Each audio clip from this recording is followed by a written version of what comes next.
चल जाती है और बड़े पैमाने पर, लेकिन यहां तो 4 जवानों की शहादत का मामला है।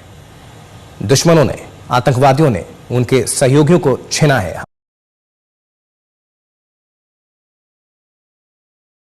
हमारे वीर जो सपूत हैं, जो निगहबान सरहद के हैं, रखवाली करते हैं, जिनकी वजह से हम समाचार देते हैं और आप अपने घरों में सुन रहे हैं और ये तस्वीरें देख रहे हैं, घरों में महफूज हैं आप, इनकी वजह से कर्तव्य, सबसे जो सर्वोच्च बलिदान है, उन्होंने प्राप्त किया वीर गति, और उनको शहादत, शहीदों की शहादत पर श्रद्धांजलि नम आंखों के साथ। लेकिन सेना यही है, साहस, दृढ़ता का प्रतीक, बिल्कुल डिसिप्लिन के साथ अभी भी अपने साथी को कंधे पर उठाए जवान मैसेज दे रहे हैं पूरे भारत को।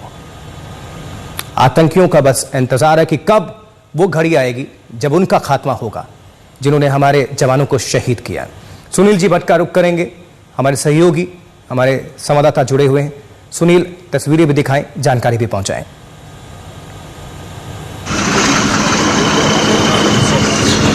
जी बिल्कुल आशुतोष, इस समय हम राजौरी में जो सेना का कैंप है वहां पर मौजूद हैं और यहाँ पर जो वीर जवान जो शहीद हुए हैं, 4 जवान, उनके पार्थिव शरीर लाए गए हैं और अब यहाँ पर विधिवत तौर पर जो श्रद्धांजलि सभा है वो शुरू हो जाएगी। और जो सेना के आला अधिकारी हैं, पुलिस के आला अधिकारी हैं, जम्मू कश्मीर प्रशासन के आला अधिकारी हैं, वो यहाँ पर शहीदों को पुष्पांजलि अर्पित करेंगे। 4 सैनिक जो हैं वो वीरगति को प्राप्त हुए हैं। यहाँ पर जो आतंकवाद विरोधक अभियान चल रहा है, इसमें आतंकवादियों ने बृहस्पतिवार को सेना के 2 वाहनों पर हमला किया, जिसमें हमारे 4 शूरवीर जो है वीरगति को प्राप्त हुए। ये इनके नाम हैं नायक बीरेंद्र सिंह, राइफलमैन गौतम कुमार, नायक करण कुमार और राइफलमैन चंदन कुमार। ये हमारे 4 बहादुर सैनिक हैं जिन्होंने अपने प्राणों का सर्वोच्च बलिदान मातृभूमि के लिए दिया है, देश के लिए दिया है। और यहाँ पर हम आपको तस्वीरें दिखाएंगे कि यहाँ पर पूरे सैन्य सम्मान के साथ इनकी आखिरी विदाई हो रही है और नम आंखों से यहाँ पर जो सैनिक हैं वो इनको विदाई दे रहे हैं। और बस सेना के जो आला अधिकारी हैं वो यहाँ पर पहुँच चुके हैं, जम्मू कश्मीर प्रशासन के भी अधिकारी पहुँच चुके हैं और यहाँ पर अब पुष्पांजलि अर्पित की जाएगी विधिवत तौर पर। और मैं आपको बता दूं आशुतोष कि पिछले 2 वर्षों में हम एक पैटर्न देख रहे हैं कि लगातार यहाँ पर कई जो है आतंकवादी हमले हुए हैं, जिनमें हमारे सैनिकों ने अपने प्राणों का सर्वोच्च बलिदान दिया है। कई आतंकवाद विरोधक अभियान भी चले हैं, मुठभेड़ भी चली है।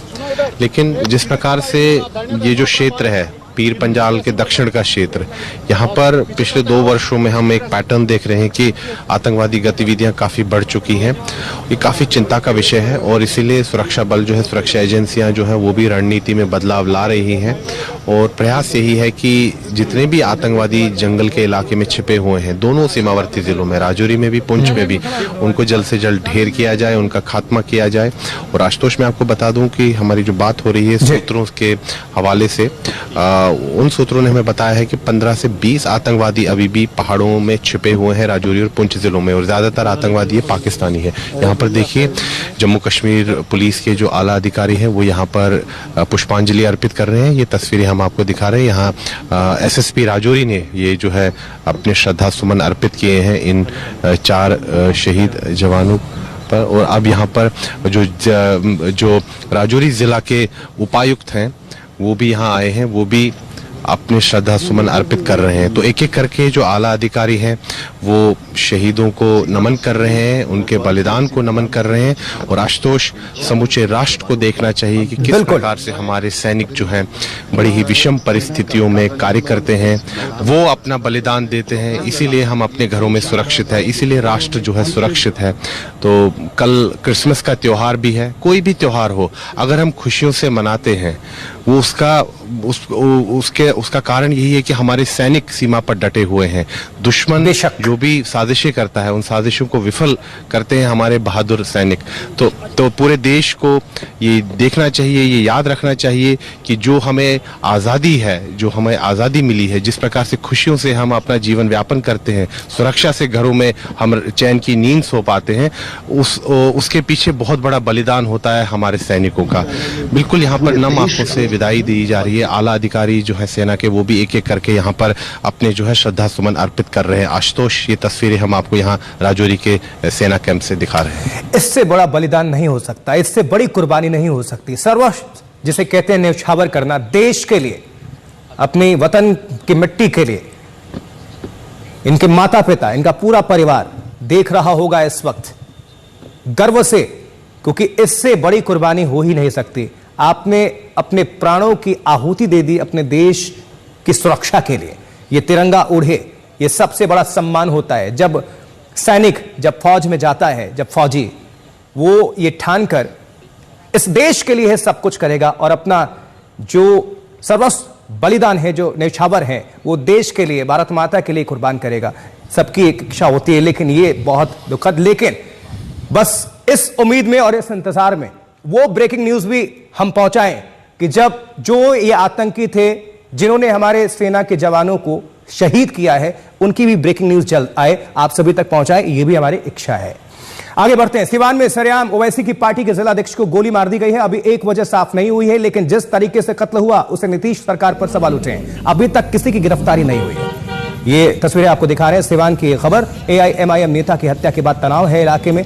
हालांकि पुलिस प्रशासन ने मोर्चा संभाला है, सबसे शांति बनाए रखने की अपील की जा रही है। आरिफ जमाल पर यह जानलेवा हमला हुआ, उनकी हत्या की गई गोलियों से भूनकर।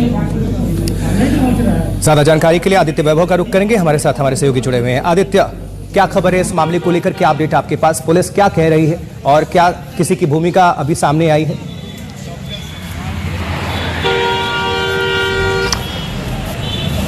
आशुतोष, जहां तक बात की जाए भूमिका की, तो सबसे बड़ी बात यह है कि अब तक मिट्टी मंजिल का काम बाकी है आरिफ जमाल का, और उसके बाद ही परिवार वाले FIR के लिए लिखित कंप्लेन देने वाले हैं। तो आप कहें कि एक तरह से जो फॉर्मल प्रोसीडिंग्स होती है वो अब तक नहीं शुरू हुई, लेकिन SIT की तरफ से छापेमारी लगातार की जा रही है। और हमें बताया गया है प्राप्त सूचना के अनुसार कम से कम 2 लोगों को हिरासत में लेकर पूछताछ की जा रही है। आपको हम दिखा रहे हैं सीधी तस्वीरें, ये वही कोलकाता फास्ट फूड सेंटर है जहां कल रात हथियारबंद अपराधियों ने आरिफ जमाल की हत्या कर दी थी। और सबसे बड़ी बात यह कि जो चौंकाने वाली बात है वो ये है कि यहाँ 2 दावे सामने आ रहे हैं। जहां एक तरफ पुलिस का कहना है कि एक मोटरसाइकिल पर 2 लोग सवार थे, वहीं दूसरी तरफ आरिफ का बेटा, जो कि प्रत्यक्षदर्शी है इस पूरे वाकये का, उसका दावा है कि एक मोटरसाइकिल पर 3 लोग आए थे, जिसमें से बीच वाले लड़के ने गोली चलाई। तो ये सारी बातें अब तक सामने आ पाई हैं आशुतोष।